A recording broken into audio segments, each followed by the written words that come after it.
গতকাল ভারতের গুজরাটে আহমেদাবাদে এক বিমান উড্ডয়ন করেছিল। বিমান যাবে যুক্তরাজ্যে, লন্ডনে যাবে। 242 জন যাত্রী ছিল। এই 242-এর ভিতরে 2 জন ছিল পাইলট আর 10 জন ছিল কেবিন ক্রু। এছাড়া বাকি যারা ছিল সব ছিল যাত্রী। আপনারা বলেন তো লন্ডনে কি সাধারণ মানুষ যায় না ভিআইপিরা যায়? হ্যাঁ, সব ভিআইপি পার্সন, ভারতীয় ব্রিটিশ নাগরিক অনেকেই আছে যারা লন্ডন যুক্তরাজ্যে থাকে, সব ভিআইপি। আর কেবিন ক্রু বোঝেন তো, যারা বিমানে উঠেছেন বিদেশে গিয়েছেন, কেবিন ক্রুতে কি মোটামুটি নর্মাল মেয়ে বা নর্মাল পুরুষ দেখা নেয় না, একেবারে ভিআইপিগুলো। তাদের সাজসজ্জা কেমন বলেন তো? এক একটা কেবিন ক্রু মানে হলো, আপনাদেরকে বোঝানোর মতো ওই ভাষা আমার নাই। দেখতে শুনতে স্মার্ট, হ্যান্ডসাম পুরুষ হতে হবে, হ্যান্ডসাম একজন মেয়ে হতে হবে, যার বডি ফিটনেস সুন্দর হতে হবে, চেহারাটা উজ্জ্বল হতে হবে, লম্বা চূড়া হতে হবে, তার গায়ের গেট আপ, তার পোশাকের গেট আপ এই থাকবে আলাদা। এত সুন্দর সুজ্জ্বলভাবে তারা ওই বিমানে উঠেছিল। কয়জন? 10 জন কেবিন ক্রু, 2 জন পাইলট, আর বাকি সবাই যাত্রী লন্ডনে যাবে। এ আমার বাজান, কিন্তু বিমানটা উড্ডয়নের পরে মাত্র কয়েক সেকেন্ডের মাথায় বিমানটার ভিতরে বিকট এক আওয়াজ। এরপর বিমানটা আশ্রয় পড়েছে একটা ছাত্রাবাসের ভিতরে, যেখানে মেডিকেলের স্টুডেন্টরা বসবাস করত, MBBS পড়ুয়া মেডিকেলের স্টুডেন্টরা বসবাস করত। ওই জায়গায় আশ্রয় পড়েছে। ওই বিমানের ভিতরে যত যাত্রী ছিল সব মারা গেছে, পাইলটও মারা গেছে। কেবিন ক্রু যারা এত সাজসজ্জা করে উঠছে তাদের জীবনটাও মনে হয় বাইচা আছে। বাইচা আছে? নাই। 242-এর মধ্যে মাত্র একটা যাত্রী বেঁচে আছে। একটা যাত্রীকে 11 নম্বর সিটে বসা ছিল। এই যাত্রীটাকে জীবিত উদ্ধার করা হয়।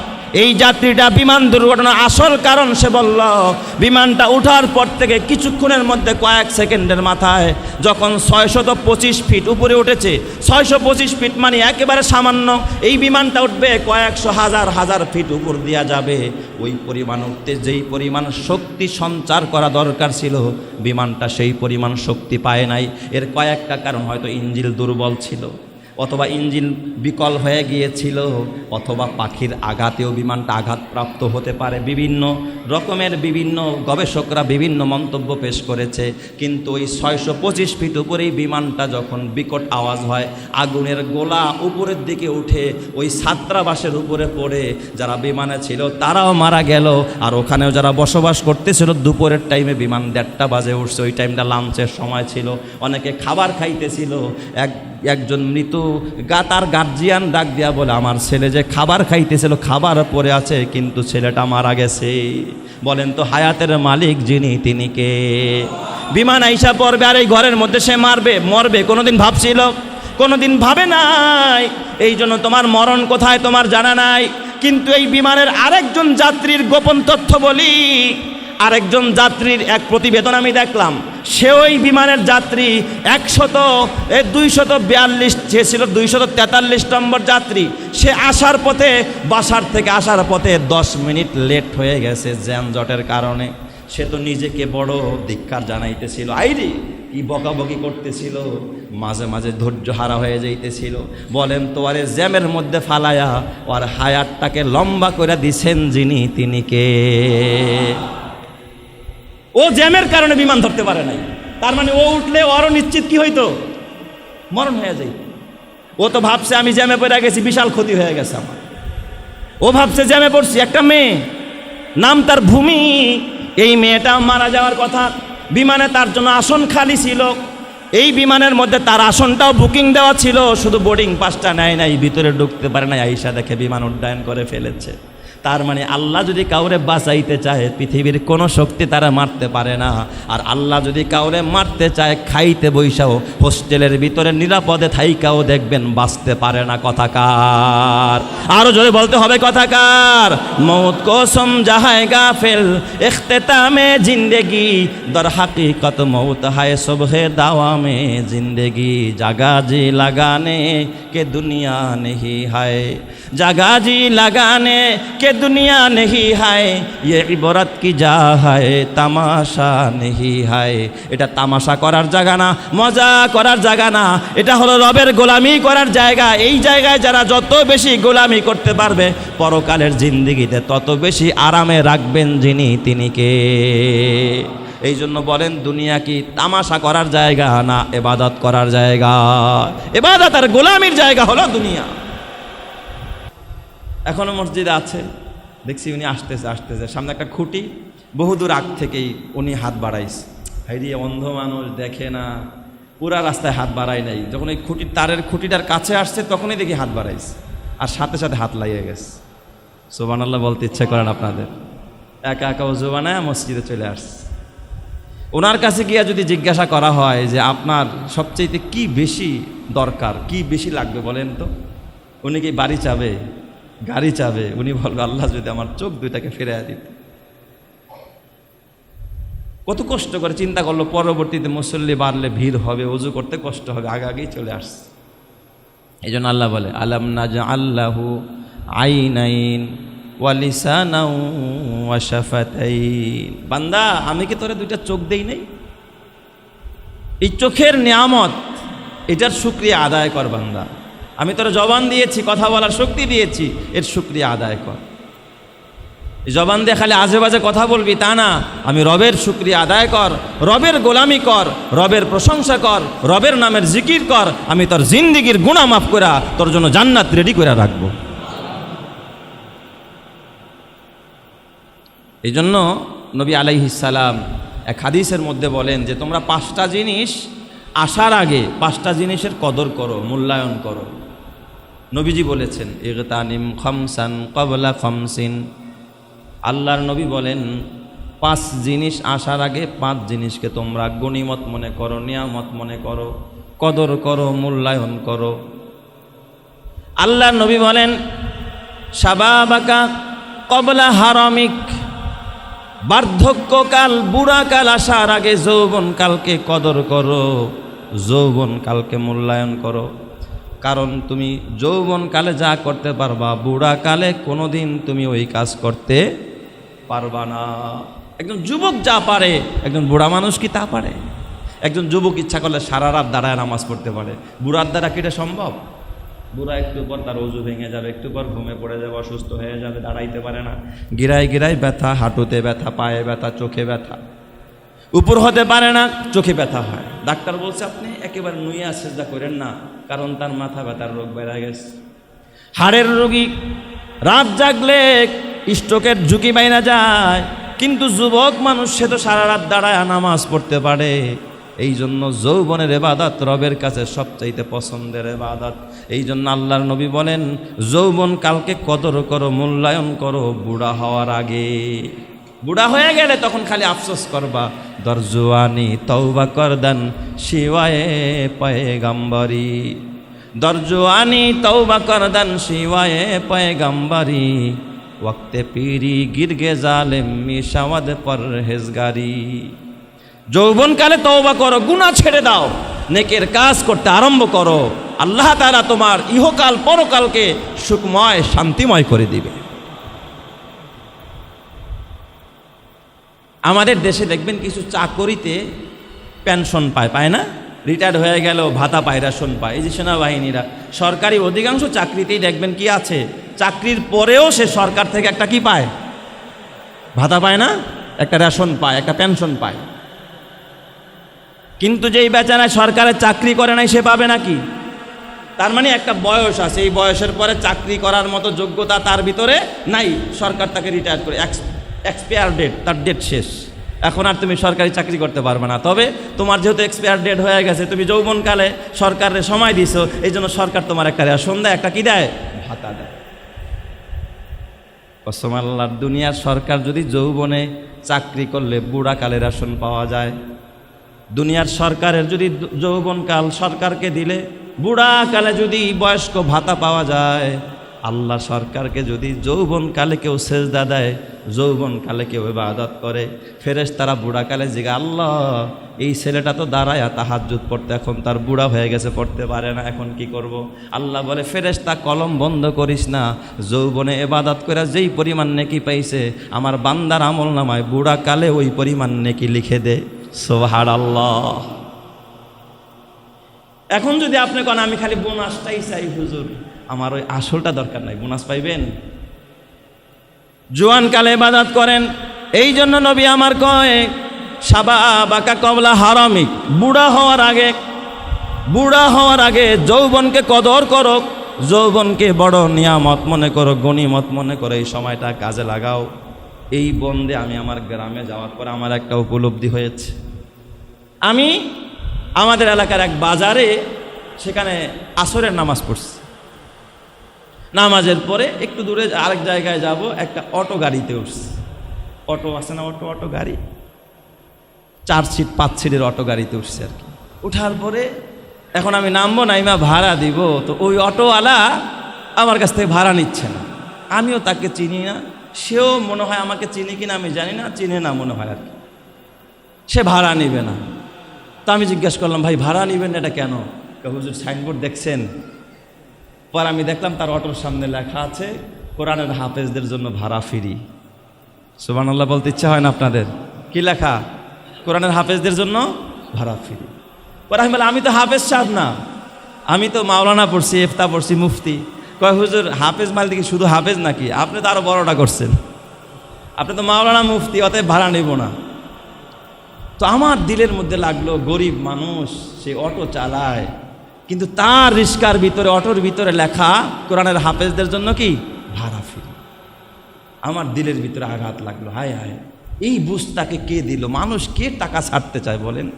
টাকার লোভ বা টাকার প্রতি আগ্রহ নাই এমন কোনো মানুষ আছে? কম হোক বেশি হোক সবারই কি আছে? আকর্ষণ আছে। এই লোকটা সাইনবোর্ডেই লাগাই দিছে ডাইরেক্ট হাফেজে কোরআনদের জন্য ভাড়া ফ্রি। তো আমার কৌতূহল যে তার কাছ থেকে তথ্যটা নেই। ভাই আপনি এই সাইনবোর্ড কতদিন যাবত লাগাইছেন? ওই লোকটা আমাকে বলতেছে, হুজুর আমি আসলে এই যে দেখেন আমার মুখে দাড়ি, বা আমি এই সাইনবোর্ড লাগাইছি এটা প্রায় 3 বছর হয়ে গেছে। আমি কিভাবে আপনি এর প্রতি উদ্বুদ্ধ হলেন, অনুপ্রেরণা পেলেন? আপনাকে কে উদ্বুদ্ধ করলো এই কাজের প্রতি? আপনি তো একজন আলেমও না, আপনি সাধারণ মানুষ, আপনি এর প্রতি কেন আগ্রহী হলেন, উদ্বুদ্ধ হলেন? হুজুর আমি এক ওয়াজে গেছিলাম, ওয়াজে যাওয়ার পরে সেখানে বয়ান শোনার পর আমার ভিতরে একটা জিনিস জাগ্রত হলো যে তুমি তোমার যৌবনকে কাজে লাগাও। তো হুজুর আমাদের যৌবন তো চলে যাচ্ছে, আমি যে ধনী হব তারপরে মানুষের সেবা করব, এই সুযোগ তো আল্লাহ আমাকে নাও দিতে পারে। তো এখন আল্লাহ তাআলা যতটুকু দিয়েছে এর মধ্যে দিয়ে তো আমার কিছু খেদমত করা দরকার। আল্লাহর গোলামি তো করি, তো মানুষেরও একটু সেবা করা দরকার। তো আমি চিন্তা করলাম, ওই বয়ানে শুনছিলাম হুজুর বলেছিলেন, খাইরুকুম মান তাআল্লামাল কুরআনা ওয়া আল্লামা, যারা দুনিয়াতে কোরআন পড়ে আর পড়ায় এরাই হলো পৃথিবীর সেরা মানুষ, শ্রেষ্ঠ মানুষ, ভালো মানুষ। তো আমি মনস্থ করলাম কিছু ভালো মানুষের সেবা করব, ভালো মানুষের খেদমত করব।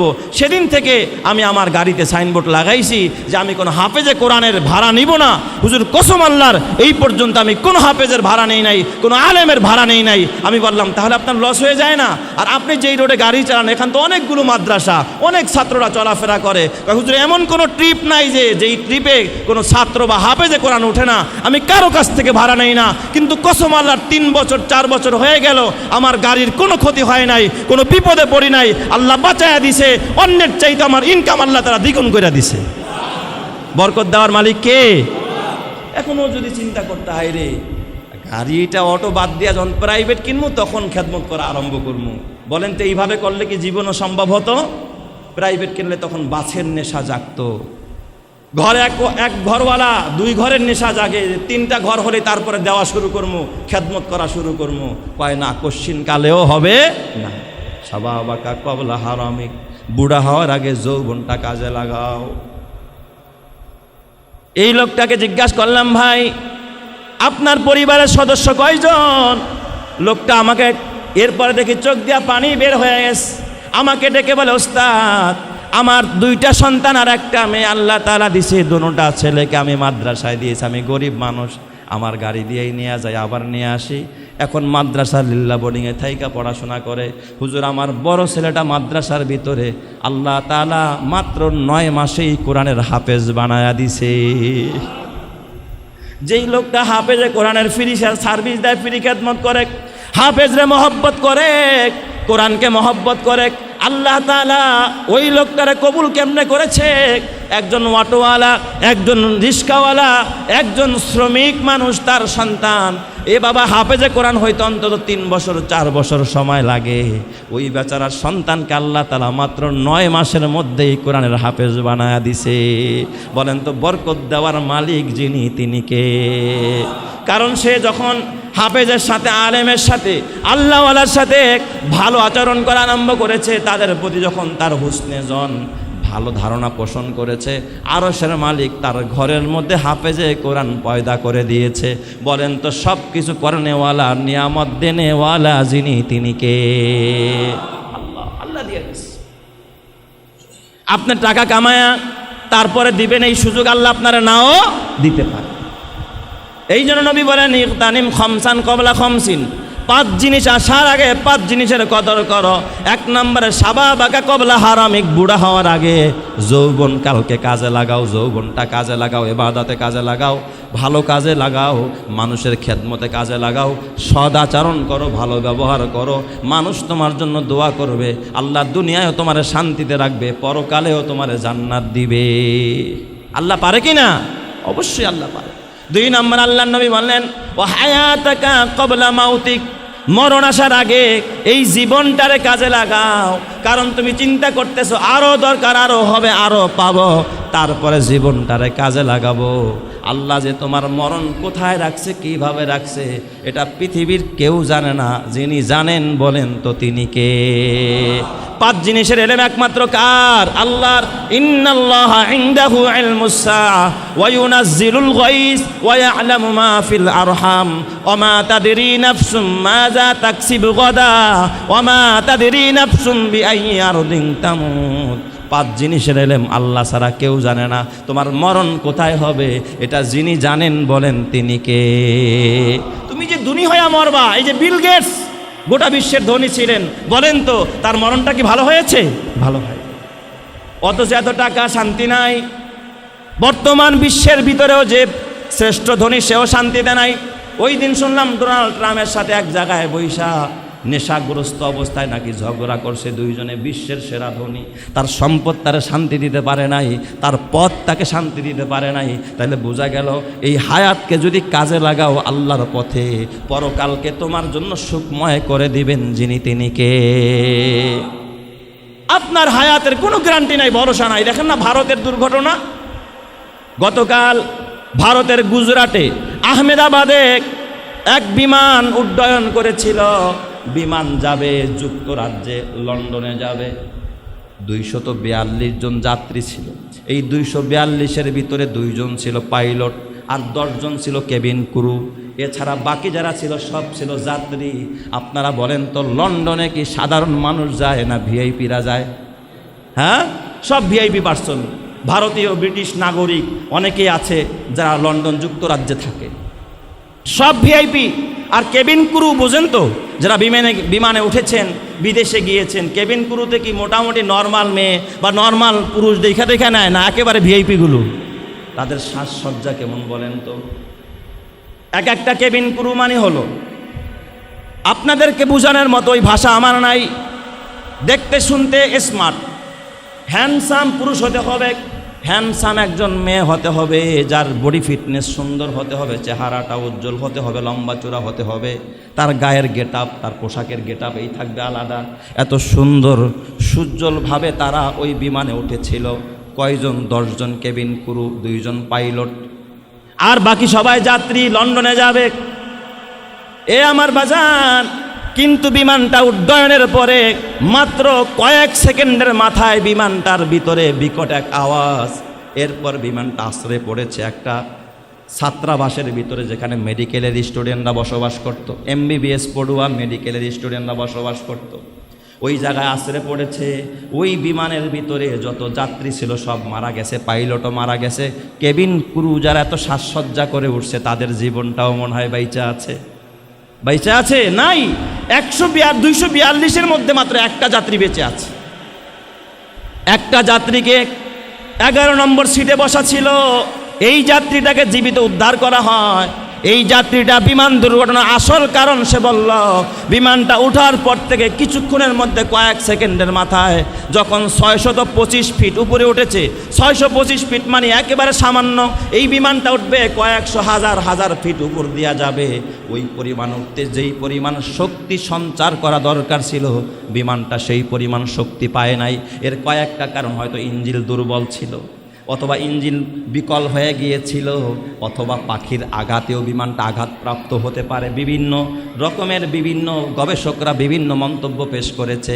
কিন্তু ওই 625 ফিট উপরেই বিমানটা যখন বিকট আওয়াজ হয়, আগুনের গোলা উপরের দিকে উঠে ওই ছাত্রাবাসের উপরে পড়ে যারা বিমানে ছিল তারাও মারা গেল।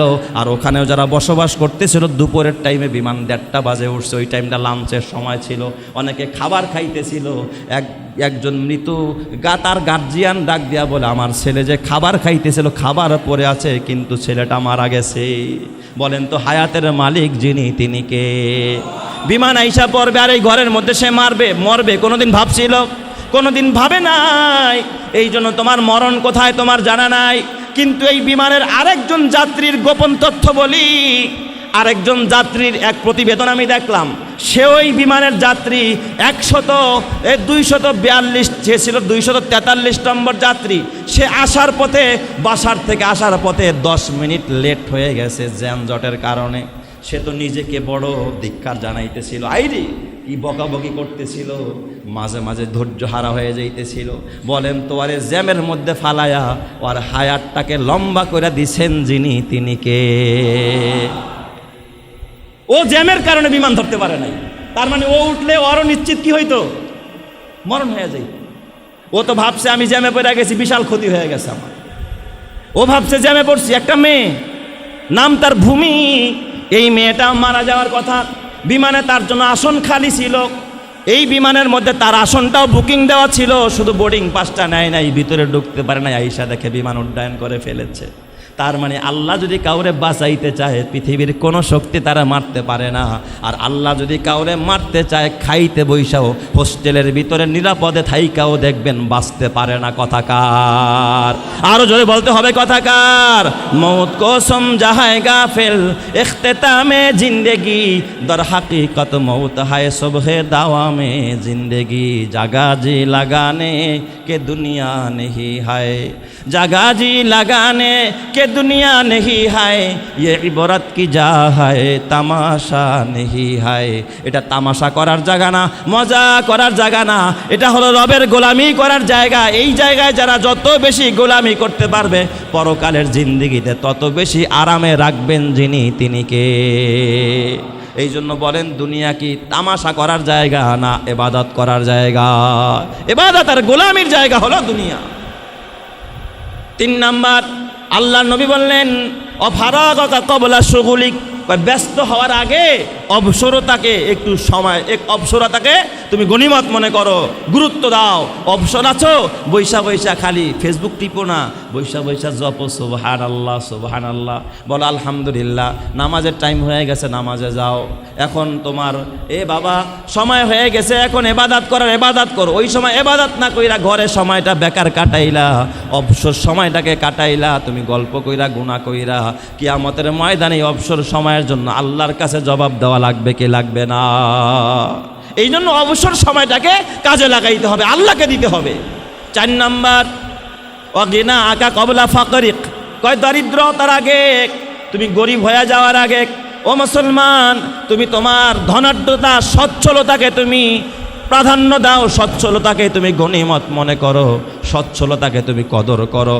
অনেকে সচ্ছল আছে, কয় দিমনে আরেকটু হয়ে লোক, দিমনে দিলেই তো কমে গেল। না না, কয় এখন যাস, ওই যে অটোওয়ালা দেখছেননি, এখন থেকে দেওয়া আরম্ভ করছে, আল্লাহ বরকত দেওয়া আরম্ভ করছে। তুমি জমায় আজে দিবা, ওই জমাইতে পারবা কিনা, আল্লাহ তোমারে সময় দিবে কিনা, এর কোনো গ্যারান্টি নাই। দুচি জাদ মীরা কাশাদ জোরে জোর, দুচি জাদ মীরা কাশাদ জোরে জোর, একে আবদানা দিগার খাকে গোর, একে আবদানা দিগার খাকে গোর।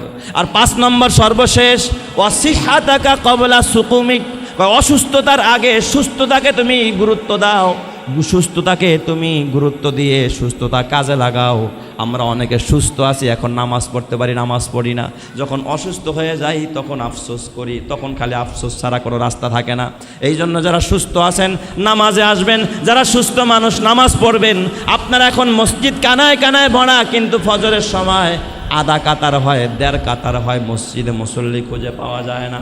আপনি সুস্থ মানুষ এখন নামাজ পড়েন না, বুড়া হয়ে গেলে, অসুস্থ হয়ে গেলে নামাজের ধারে কাছেও যাইতে পারবেন না। এই জন্য নবী বলেন সিহাতাকা ক্বাবলা সুকুমিক, অসুস্থ হওয়ার আগে তুমি সুস্থতাকে কাজে লাগাও। এই জন্য আমার বাজান, এখন তো আমরা সবাই সুস্থ, কোরবানির গরুর গোশত তো ভালো করেই খাইছেন আলহামদুলিল্লাহ, এখন তো শরীরটা সুস্থ। তবে যারা বেশি খাইছে তারা অসুস্থ হয়েছে, ঠিক না ভাই? ঠিক, গোশত এটা খাইতে হয় কম কম, বেশি খাইলে অসুস্থতা বাইরে যায়। খবরদার, আল্লাহর তরিকা, আল্লাহর হুকুম এবং রসুলের তরিকা অনুযায়ী খাবো।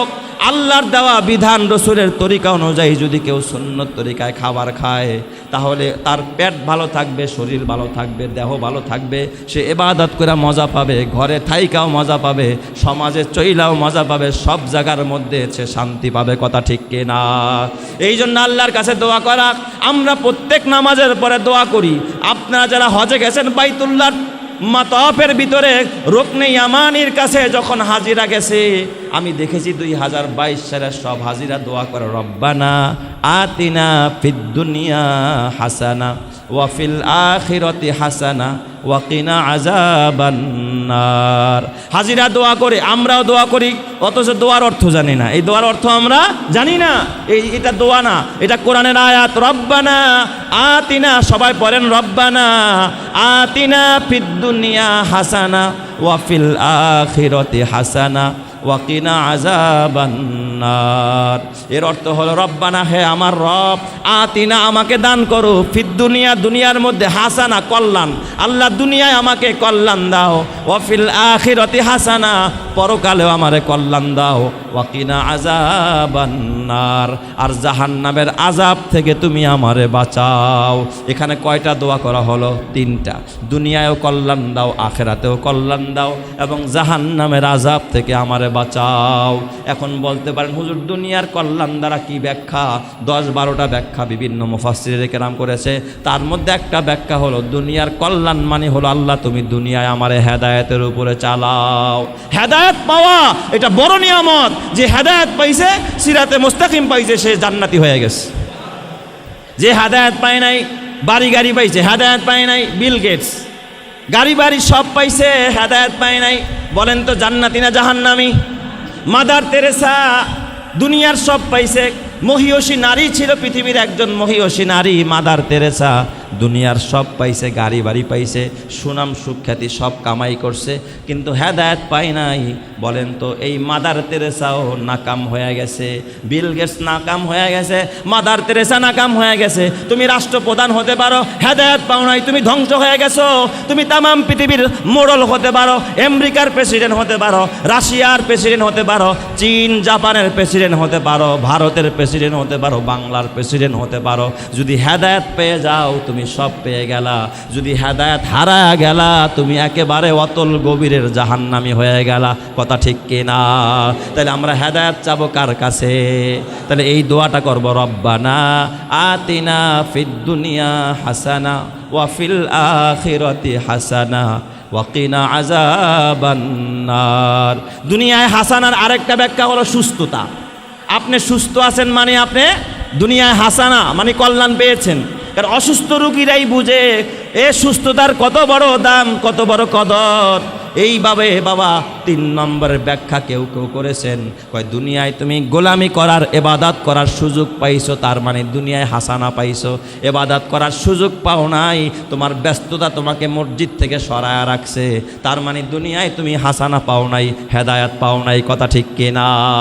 অনেকের ব্যস্ততা অনেককে নামাজ থেকে কি করছে, দূরে সরায়া নিয়ে গেছে, সে হেদায়েত পায় নাই, দুনিয়ায় হাসানা পায় নাই। দুনিয়ায় যে হাসানা পাবে না, আখিরাতেও হাসানা পাবে না। এই জন্য দোয়া করে, আল্লাহ দুনিয়ায়ও হাসানা দাও, আখিরাতেও হাসানা দাও, আর পাশাপাশি জাহান্নামের আগুন থেকে তুমি আমারে বাঁচাও। কেউ যদি 3 বার আল্লাহকে বলে, আল্লাহ জাহান্নামের আগুন থেকে আমারে বাঁচাও, আল্লাহ জাহান্নামের আগুন থেকে আমারে বাঁচাও, আল্লাহ জাহান্নামের আগুন থেকে বাঁচাও, আল্লাহর নবী কয় আল্লাহ তাআলা তাকে জাহান্নামের আগুন থেকে বাঁচায়া জান্নাতি করে দেয়। এই জন্য সবসময় আমরা এই দোয়া করবো তো ইনশাআল্লাহ।